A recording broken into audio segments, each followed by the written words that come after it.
රාත්‍රිය නිමා වී ගොසින් උදාවන්නට වූයේ අලුයම් කාලයේ බැවින් අවට පරිසරය දැඩි ශීත බවකින් යුක්තය. රිෂී සමගින් යතුරු පැදීහි නැගී ගමනේ යෙදෙන පැහැසරාට නිදිමත බොහෝ සෙයින් නැත. රිෂීගේ පිටමත මුහුණ තබා සුවසේ නිදා ගැනීමට තරම් ඇයට සිතේ. දින 3ක් පමණ නිදි වර්ජිතව සිටි බැවින් රිෂීටද ඇත්තේ අධික නිදිමතකි. මුහුණට එල්ලවෙන සුවැති සුළං නිසා ඔහුගේ නිදිමත තවත් වැඩි වේ. දැස පියවෙන්නට සූදානම් වන වාරයක් පාසා ඇසිපිය ගසමින් ඔහු යතුරු පැදිය ඉදිරියට ගෙන ගියේය. කිලෝමීටර් 20ක් පමණ දුරක් ගෙවා රිෂී පැමිණියේ ඔහුගේ නිවස වෙතයි. අවදානම් පහව ගියායයි සලකා රිෂී විසින් සෝනුව හා යසෝමාව යලි මෙහි රැඳ වූයේ පෙර දිනයේය. මේ මොහොතේ වේලාව අලියම 2ට පමණ ඇත. මේකද ඔයාගේ ගෙදර? පැහැසරා විමසූයේ නිදි වර්ජිත දෙනෙත් වඩාත් විවෘත කර නිවස දෙස බලා. යයි පැවසූ රිෂී යතුරු පැදියෙන් බැස ඇමතුමක් ලබා දී යසෝමාට දොර විවෘත කරන ලෙසට දැන්වීය. මොහොතකින් විවෘත වූ දොරින් පිටතට පැමිණියේ මැදිවියද ඉක්ම වූ කාන්තාවකි. ඒ යසෝමා විය. පැමිණියේ රිෂීගේ මවද කියා ඇසීමට සිතුනද පැහැසරා එසේ නොවිමසුවේ මාපියන් අහිමි වීමේ වේදනාව පිළිබඳව දිනක් රිෂී පැවසූ කතා සිහිවීමෙනි. ලොකු බබා මේ වෙලාවේ? යසෝමාට එලෙස කියවුනේ රිෂී සමගින් සිටි පැහැසරාව දැකීමෙන් ඇති වූ සිගැස්ම හේතුවෙනි. සෝනු නිදි නේද? රිෂී එලෙසට විමසන විට පැහැසරාගේ හදවත ගැහෙන්නට වූයේ වේගයෙනි. ඔහු අනර්ග කර පවසන සෝනු කවුරුන්දැයි සිතමින් ඇය යලි ව්‍යාකූලත්වයට පත්විය. ඔව් යයි පිළිතුරු දුන් යසෝමා පැහැසරා දෙස බැලුවේ වඩාත් උවමනාවෙනි. මේ මම බලින් ඉන්න ගෑනු ළමයා සෝම්මේ. රිෂීගේ කතාවට පැහැසරා තුළ ඇති වූයේ කෝපයකි. තමාගේ අවසරයකින් තොරව නෑදෑකම් පවසන විට ඔහුට පහරක් ගසන්න යැයි සිත පැවසූ නමුත් පැහැසරා ඉවසා සිටියාය. ජීවිතයේ කිසිදු දිනක විවාහයක් කර නොගන්නා බවට සපත කර සිටි රිෂී මෙලෙසට පවසන විට යසෝමා පුදුමයෙන් පුදුමයට පත්විය. පැහැසරා දෙස බලා ඇයට හිසින් සන්කර අඬ ගැසූ රිෂී ඇතුළු වූයේ කාමරයකටයි. පැහැසරාද ඔහු පසුපසින් වැටුනේ කිසිදු අදහසක් නොමැතිව. ලා නිල් පැහැයෙන් හා ලා කොළ පැහැයෙන් වර්ණවත් කර තිබූ කාමරයෙහි බිත්තියක් පාසා වූයේ සුපිරිවීර කාටුන් චරිතවල සෙයාරුය. එහි වූ කුඩා ඇඳෙහි ඇතිරිල්ල හා කොට්ටාවුරද බිත්තිවල වූ කාටුන් චරිත සහිත ඒවා විය. එකී ඇඳෙහි නිදා සිටි කුඩා පිරිමි ළමයා දෙස බැලූ පැහැසරා අනතුරුව රිෂී දෙස බලන්නට වූයේ දැස් විසල් කර. රිෂී ඇය දෙස බලා සිනාසෙන්නට විය. බෝනිකි මේ මගේ පණ සෝනු. රිෂී ලෙසට පවසන විට පැහැසරාට තමා පිළිබඳවම දැඩි ලැජ්ජාවක් ඇති වී දෙනෙත් කඳුලින් පිරී යන්නට විය. තමා මෙපමණ ඊර්ෂ්‍යාවකින් පසු වූයේ කුඩා දරුවෙකු පිළිබඳව යැයි සිතීමෙන් ඇයට කතා කර ගැනීමට පවා නොහැකි විය. මේ තමයි සෝනු මගේ මල්ලි. මල්ලි අනේ දෙයියනේ පැහැසරාට ඉබේටම මෙන් කියවින.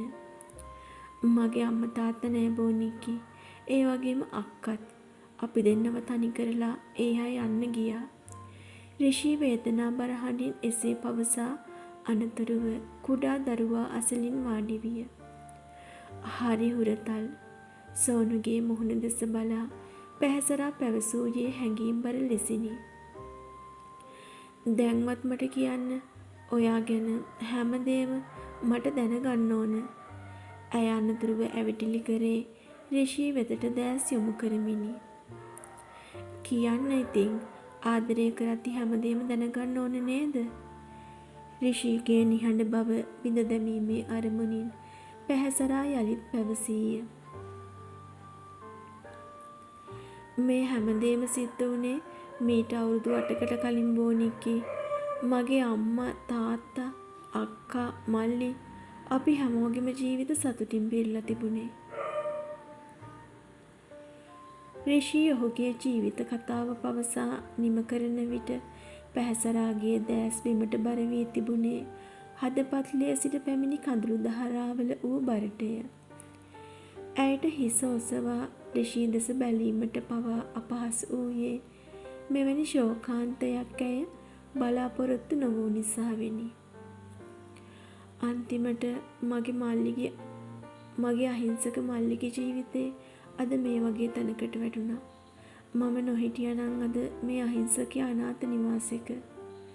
එහෙම එවුන්ගෙන් පලිගන්න එක මම දවසින් දවස කල් දැම්මේ සෝනු නිසාමයි. ඒත් අද මට දේව්ව නැති වෙලා ඊටත් වඩා අහිංසක දරුවෙක්ට තාත්තා නැති වෙලා.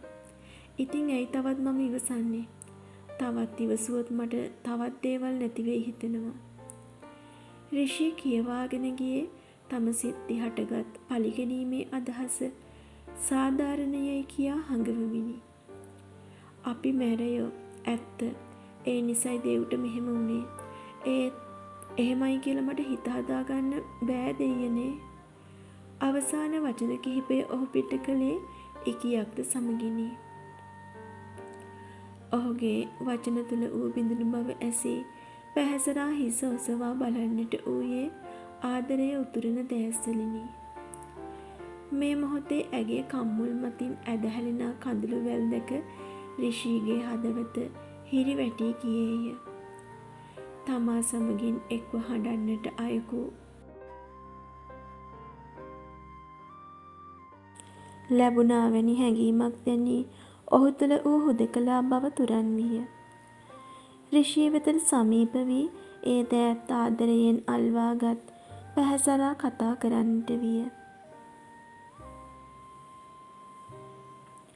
ඔයා අද හෙට නෙමේ කවද පලිගත්තත් එදාට සෝනු තනි වෙයි. සෝනු විතරක් නෙමේ මමත්. ඔව් මමත් තනි වෙයි. ඒ විතරක්මත් නෙමෙයි යසෝ අම්මත්. ඔයාට දේව් වෙනුවෙන් එයාගේ දරුවට එයාගේ වයිෆ්ට පිහිටක් වෙන්න බැරි වෙයි. එහෙම නේද රනුත්? පැහැසරා කළ ආමන්ත්‍රණය දැනෙන්නට ඌයේ රිෂීගේ හදවතටයි. රනුත් ඔහු පැවසූයේ නුහුරු නවක් පවසන පරිද්දෙනි. ඔව් රනුත් ඔයා ආයේ රිෂී වෙන්න එපා. එහෙම වෙනවනම් ඒ මට විතරයි. මගේ විතරයි ඒ රිෂී. ඒ රිෂීව මට දීලා ඔයා රනුත් වෙන්න. මට ජීවිතේ හදාගන්න උදව් කරන්න රත්තරන් අවුරුදු 8ක් තිස්සේ ජීවිතේ අඳුරෙන් අඳුරට ගියා විතරයි. මට තවත් මේ අපාගත ජීවිතේ රිෂීගේ කතාව නවතාලමින් පැහැසරා ඔහුගේ මුව මත ඇගේ අත්ල රැඳවීය. ආයේ කවදාවත් ඔයා ඒ තත්ත්වයට වැටෙන්නේ නෑ. ඔයා මගේ. මං ඔයාව විතරක් නෙමෙයි ඔයාව සෝනුව දෙන්නවම බලා ගන්නවා. ඒ වගේම යසෝ අම්මවත්. ඔයා ගොඩක් හොඳ කෙනෙක්. යයි පැවසූ පැහැසරා රිෂීගේ නල්ලත මත තම ආදරයේ පැහැ තැවරීය. ඇගේ සිප ගැනුමට රිෂීගේ දෑස් පලාගෙන කඳුළු කැට වැටීමට මොහොතක් හෝ ගත නොවීය. ඒ මැරයකු වූ ඔහු මෙවැනි ලෙන්ගතුකමක් තරුණියකගෙන් බලාපොරොත්තු නොවූ නිසයි. ඔය ඉතින් අඬනවද? පැහැසරා තම කඳුළු මදකට නතර කර රිෂීගේ මුහුණ දෝතට ගත්තේ සිනාසෙමිනි. ඇය දෙස බලා සිටීමට තරම් ආත්ම ශක්තියක් නොවූ රිෂී ඇගේ ගෙල මුල තම මුහුණ හොවා තදින් සුසුම් පිට කළේය. ඔහුව වඩාත් තදින් තමා වෙතට කරගත් පැහැසරා ඔහුගේ හිස ආදරණීය ලෙසින් සිපගත්තාය.